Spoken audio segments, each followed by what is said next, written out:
Dans une petite ville paisible, vivait un homme nommé Thomas, un enseignant de 45 ans connu pour sa gentillesse et son dévouement envers ses élèves. Mais derrière ce sourire se cachait un secret douloureux. Thomas avait été diagnostiqué d'un cancer en phase terminale. Un jour, en corrigeant des copies, il eut une idée. Il savait que le temps lui était compté, mais il voulait faire quelque chose de mémorable avant de partir. Il voulait que ses lettres soient lues après sa mort pour qu'ils sachent à quel point il croyait en eux. Chaque lettre était unique, remplie d'anecdotes personnelles et de leçons tirées de sa propre vie. Il parla de ses rêves, de ses échecs, de ses réussites et surtout de l'importance de la résilience.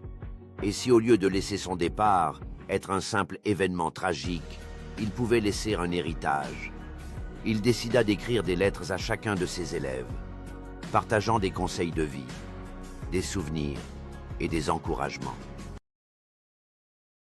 Dans une petite ville paisible, vivait un homme nommé Thomas, un enseignant de 45 ans connu pour sa gentillesse et son dévouement envers ses élèves. Mais derrière ce sourire se cachait un secret douloureux. Thomas avait été diagnostiqué d'un cancer en phase terminale. Un jour, en corrigeant des copies, il eut une idée. Il savait que le temps lui était compté, mais il voulait faire quelque chose de mémorable avant de partir. Il voulait que ses lettres soient lues après sa mort pour qu'ils sachent à quel point il croyait en eux. Chaque lettre était unique, remplie d'anecdotes personnelles et de leçons tirées de sa propre vie. Il parla de ses rêves, de ses échecs, de ses réussites et surtout de l'importance de la résilience.